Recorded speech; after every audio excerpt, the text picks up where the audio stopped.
Everyone, अपना reaction पर आपका स्वागत है। आज हम जिस वीडियो पर रिएक्ट करने जा रहे हैं उस वीडियो का टाइटल है जर्मनी में छाया हिंदू धर्म, यूनिवर्सिटीज में संस्कृत पढ़ना अनिवार्य है।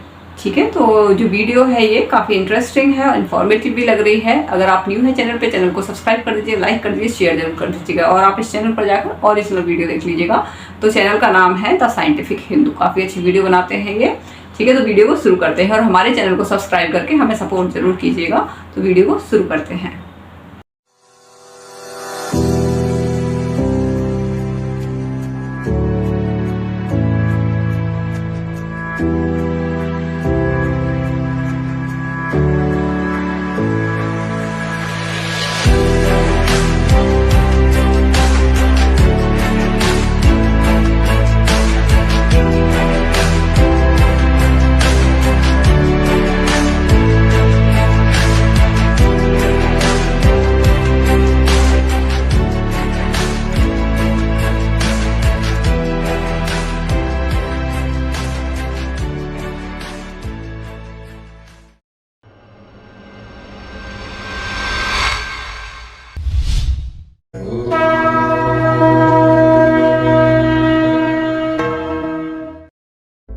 ये जो भव्य मंदिर आपने देखा, आप सोच रहे होंगे कि यह दक्षिण भारत का कोई मंदिर है, परंतु दोस्तों आपका अंदाजा बिल्कुल गलत है। ये मंदिर भारत में नहीं बल्कि ऐसे देश में है जिसके बारे में जानकर आप दंग रह जाएंगे। हम अपने वीडियोस में लगातार आपको ऐसे देशों के बारे में बताते हैं जहां आश्चर्यजनक रूप से हिंदू धर्म बढ़ रहा है और वहां बहुत सारे भव्य हिंदू मंदिर मौजूद हैं। काफी रिसर्च और मेहनत के बाद हम आपको हिंदू धर्म से जुड़ी हर एक जानकारी उपलब्ध करवाते हैं, परंतु पिछले कुछ दिनों से आप हमारे वीडियोस को पूरा अंत तक नहीं देखते। दोस्तों, यदि आपका कोई सुझाव है तो हमें कमेंट करके अवश्य बताएं, हम उस पर भी वीडियो बनाएंगे। तो दोस्तों, ज्यादा समय न लेते हुए शुरू करते हैं आज का वीडियो, परंतु निवेदन है कि वीडियो को अंत तक अवश्य देखें। नमस्कार, स्वागत है आप सभी का द साइंटिफिक हिंदू पर। चैनल पर नए हैं तो चैनल को सब्सक्राइब जरूर करें। दोस्तों, आज हम आपको लिए चलते हैं एक ऐसे देश जहां सैकड़ों भव्य हिंदू मंदिर बने हुए हैं। हम बात करने वाले हैं जर्मनी की, वही जर्मनी जो यूरोप के शक्तिशाली देशों में से एक माना जाता है। दोस्तों, आपको बता दें कि यह भव्य हिंदू मंदिर जर्मनी के हम्म शहर में है। यह मंदिर इतना भव्य है कि न सिर्फ भारत बल्कि देश दुनिया से लोग इसको देखने के लिए जर्मनी आते हैं। यहाँ पर हमेशा भीड़ लगी रहती है। यहाँ अगर आप जाते हैं तो आपको देखकर हैरानी होगी कि आखिर यहाँ पर इतने सारे लोग हिंदू धर्म में आस्था क्यों रखते हैं, वो भी जर्मनी जैसे देश में। अगर आप जर्मनी में रहते हैं या अगर आप जर्मनी जाएं तो इस मंदिर को जरूर देखें। दोस्तों, जर्मनी की कुल जनसंख्या 8,37,25,000 है, जिसमें से हिंदुओं की जनसंख्या करीब 3.5 लाख के आसपास है और यह संख्या अब लगातार तेजी से बढ़ रही है। इसके दो प्रमुख कारण हैं। पहला है संस्कृत शिक्षा की अनिवार्यता और दूसरा कारण है ISKCON, which goes way beyond Germany. It's really a European deity. तो चलिए बात करते हैं पहले कारण की, जो कि है संस्कृत शिक्षा की अनिवार्यता। दोस्तों, क्या आप जानते हैं कि भारत से बाहर अगर कोई देश संस्कृत भाषा को लेकर चिंता करता है तो वह देश है जर्मनी। बर्लिन की सड़कों पर आपको जर्मन भाषा में गीता की प्रतियां तथा संस्कृत जर्मन शब्दकोश आसानी से मिल जाएंगे। दोस्तों, संस्कृत भाषा का क्या सम्मान होना चाहिए, जर्मनी इसे अच्छी तरीके से समझता है। जर्मनी के महान कवि गोएथे भारतीय कवि कालिदास के बड़े प्रशंसक थे। गोएथे ने महान कवि कालिदास के बारे में कई सराहनीय बातें लिखी हैं, जो किसी भी भाषा में कालिदास पर शोध करने वाले विद्यार्थियों के आज भी काम आती हैं। यहाँ प्रश्न उठता है कि आखिर जर्मनी में संस्कृत भाषा इतनी लोकप्रिय क्यों है। तो दोस्तों, वर्ष 1800 ईस्वी में जर्मनी के विलियम जोन्स ने प्राचीन भारत के प्रसिद्ध कवि कालिदास द्वारा लिखित अभिज्ञान शकुंतलम का जर्मन भाषा में अनुवाद किया था, जिसे पढ़ने के बाद वहां के लोगों में संस्कृत भाषा के प्रति रुचि बढ़ने लगी। यही नहीं, जर्मनी के लोग इस बात से भी संस्कृत सीखने के लिए प्रोत्साहित हुए कि लैटिन भाषा और संस्कृत भाषा में कई समानताएं पाई गई हैं और तभी से यह शोध का विषय बन गया है। आप यह जानकर दंग रह जाएंगे कि जर्मनी में Heidelberg university Leipzig university, Humboldt university, Bonn university सहित कई विश्वविद्यालयों में कई दशकों से संस्कृत का अध्ययन हो रहा है। और सबसे ज्यादा हैरानी की बात यह है कि जर्मनी में संस्कृत पढ़ने वाले सभी छात्र मूल रूप से जर्मन ही हैं।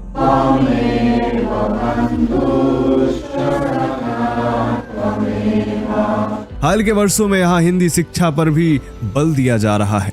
दोस्तों, हाइडलबर्ग जर्मनी की सबसे पुरानी यूनिवर्सिटी है। यहाँ संस्कृत को बढ़ावा देने के लिए सरस्वती संस्कृत पुरस्कार भी दिया जाता है।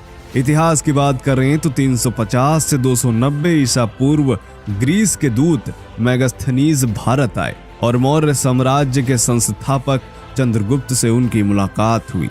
मेगास्थनीज ने भारत में लंबा वक्त बिताया। एक तरह से कहा जाए तो मेगास्थनीज ने सबसे पहले एक विदेशी के तौर पर भारत को जानने की कोशिश की।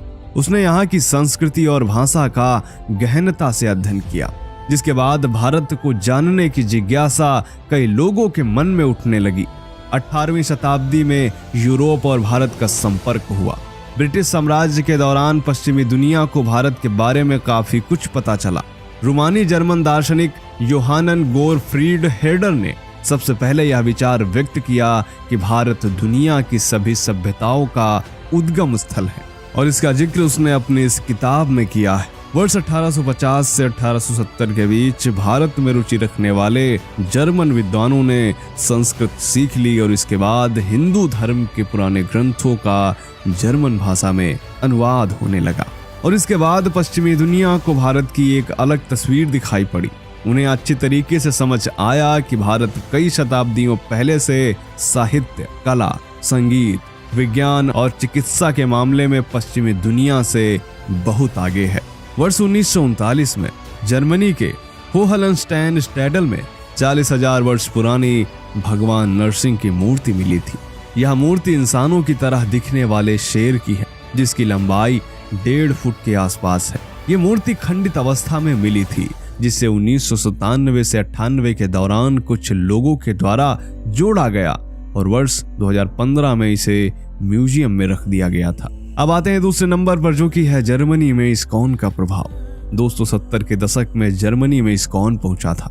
जर्मन नागरिकों को संस्कृत भाषा और हिंदू धर्म ग्रंथों में रुचि तो पहले से ही थी, परंतु इस्कॉन द्वारा भगवद गीता के प्रचार प्रसार ने जर्मन नागरिकों को हिंदू धर्म का मुरीद बना दिया। वर्ष 2019 में जर्मनी की एक संस्था द्वारा एक रिपोर्ट सामने आई, जिसमें यह बताया गया कि ईसाई चर्चों के सदस्यों की संख्या लगातार घट रही है। वर्ष 1990 से 2019 के बीच 5,40,000 से ज्यादा ईसाइयों ने चर्च से किनारा कर लिया है। जर्मन नागरिक भारी संख्या में इस्कॉन से जुड़कर हिंदू धर्म अपना रहे हैं। उनका मानना है कि विश्व का केवल एक ही धर्म है और वो है सनातन धर्म, क्योंकि सनातन धर्म ही एकमात्र ऐसा धर्म है जो पूर्ण स्वतंत्रता प्रदान करता है या किसी पर हमला नहीं करता, जबरदस्ती किसी को हिंदू नहीं बनाता। आज विश्व के अनेक देशों में राजनीतिक अस्थिरता, अशांति है, जिसका प्रमुख कारण है मजहबी उन्माद।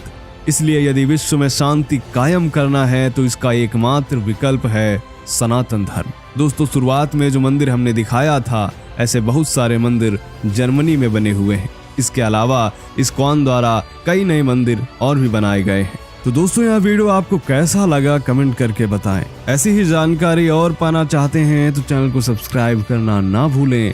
मिलते हैं आपसे अगले वीडियो में, तब तक के लिए जय हिंद, जय भारत, वंदे मातरम।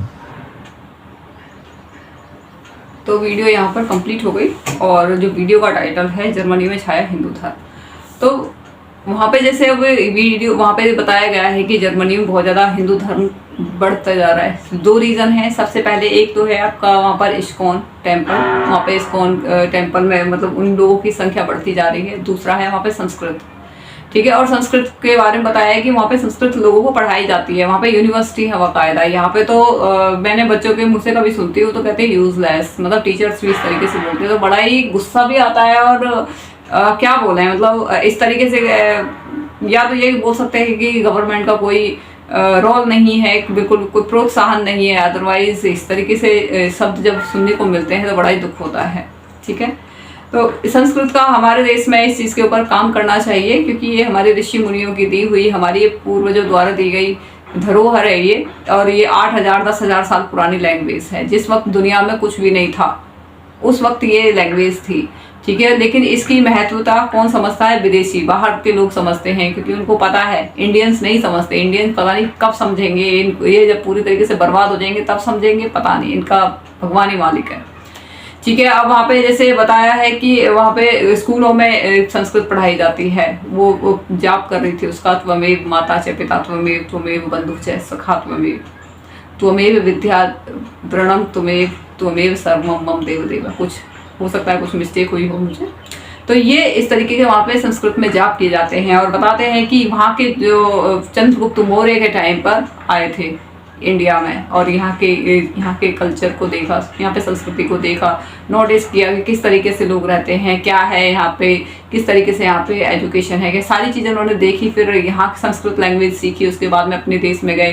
तो वहाँ पे उन्होंने जाने के बाद में यहाँ पे जो इतनी सारी जो संस्कृत की जो बुक्स थी, ठीक है, उनका अध्ययन किया, ठीक है। तो आप अंदाज़ा लगा सकते हैं कि उस वक्त हमारी जो संस्कृति थी वो कितनी ज़्यादा रिच थी, ठीक है। लोग बाहर से आते थे यहाँ पर, ठीक है। कालिदास के बहुत ज़्यादा वो बताए जाते हैं कि कालिदास ने बहुत सारे वो लिखे होंगे संस्कृत के श्लोक वगैरह, ये तो उन्होंने बहुत सारी चीज़ें पढ़ी उनके बारे में। तो संस्कृत कोई ऐसी लैंग्वेज नहीं है। आजकल कंप्यूटर में जो कोडिंग वर्ड, ये जो कोडिंग वगैरह जो होती है, इनमें संस्कृत का भी बताते हैं कि इसी यूज़ होता है, ठीक है। तो संस्कृत बहुत अच्छी लैंग्वेज है, लेकिन ये है कि जिनको समझ में हीरे की पहचान मुझे नहीं लगता इंडियंस को है, और पता नहीं कब होगी, भगवान जाने ये कब संस्कृत पर फोकस किया जाएगा। और विदेशी जो लोग हैं वहाँ पर फोकस किया जा रहा है, अच्छी बात है। और वहाँ पर अनिवार्य ही कर दिया गया है वहाँ पे संस्कृत पढ़ना। चलो अपने देश में नहीं तो बाहर तो कम से कम कोई कद्र कर रहा है संस्कृत की, और फिर वो फ़ायदा भी उठाएंगे, ऐसा नहीं है, ठीक है। दूसरा इस्कॉन टेम्पल की बात करते हैं। वहाँ पे इस्कॉन टेम्पल कि इस्कॉन की तरफ ज़्यादा वहाँ पर प्रभावित हो रहे हैं, सनातन धर्म की तरफ ज़्यादा प्रभावित हो रहे हैं लोग, उधर की तरफ आ रहे हैं। बता रहे कई लाख लोग वहाँ पे, 8 करोड़ वहाँ के लोगों की जनसंख्या है। छोटा सा देश है, लेकिन कुछ लाख लोग वहाँ पे, कुछ हिंदू रहते हैं वहाँ पे, 2-3 1 लाख पता नहीं कितने, कुछ ऐसे वहाँ पे हिंदू रहते हैं।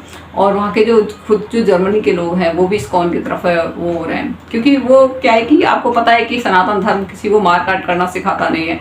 अगर आप डिप्रेशन में है, स्ट्रेसफुल लाइफ है, आप हरे कृष्णा हरे ये जो आप कीर्तन करते हैं ना, आपका स्ट्रेस उसी में निकल जाता है, ठीक है। तो लोग इसकी तरफ आकर्षित हो रहे हैं स्ट्रेसफुल लाइफ से बाहर निकलने के लिए। और उनको पता है कि जो सनातन धर्म है वो किसी पर भी अटैक करना नहीं सिखाता है, शांति से रहना सिखाता है, कि वसुधैव कुटुम्बकम हमारी ये वो सोच रही है। तो वो हर चीज़ को पढ़ते हैं, उसके बाद में वो इन सब चीज़ उसकी तरफ आते हैं। और मैंने ये नोटिस किया है कि जो विदेशी जो हिंदुइज्म की तरफ आते हैं ना, वो प्रॉपर पढ़ने के बाद में आते हैं, वो ऐसे ही नहीं आ जाते हैं, वो पूरा पढ़ते हैं, वो देखते हैं कि आखिर क्या इनकी विचारधारा है, कहीं किसी को मार काट तो नहीं करते हैं, कि किसी को हार्म तो नहीं पहुंचाती हैं। वो सारी चीज़ें पढ़ने के बाद में वे वो गीता पढ़ते हैं। उनको जब दिखता है कि भाई गीता में इतने अच्छे अच्छे क्वेश्चंस हैं, उनके सभी आंसर दे रखे हैं जो कि उनको जीवन से रिलेटेड चाहिए, तो और भी ग्रंथ पढ़ते हैं। रामायण महाभारत में अगर आप देखो तो टीवी सीरियल है, और वैसे अगर आप दिमाग से देखो तो आपको इसमें राजनीतिक सारी चीज़ें आपको नॉलेज इसमें आपको मिलेगी, जिससे कि आप अपने देश का संचालन अच्छे से कर सकते हैं,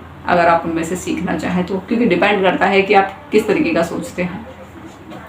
तो बहुत अच्छी वीडियो है, और बड़ी खुशी होती है इस तरीके की कि जर्मनी में लोग वहाँ पर बहुत ज़्यादा सनातन धर्म की तरफ प्रभावित हो रहे हैं, और वहाँ के जो लोग हैं वो खुद ही मतलब आ रहे हैं। और भी उन्होंने एग्जांपल दिए थे इंडिया के कि 18वीं शताब्दी के बाद में लोगों का यहाँ पर मतलब आना जाना शुरू हो गया था, क्योंकि उसके बाद में तभी तो भारत गुलाम हो गया था, क्योंकि उनको देख रहा था कि यहाँ पे इतना ज़्यादा सब कुछ है। पहले तो मुस्लिम्स जो थे, मतलब जो मुगल थे उनके गुलाम थे, उसके बाद में फिर ये बाहर से लोग आने स्टार्ट हो गए थे, तो उसके बाद में उन्होंने भी कब्जा करना शुरू कर दिया।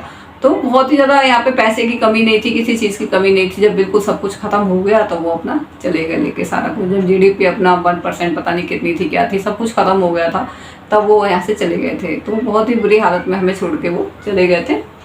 तो यही है, फिर थोड़ा सा ये कि इनसे डिस्टेंस बना के रखें, क्योंकि थोड़ा डिस्टेंस क्या, थोड़ा डर भी लगता है।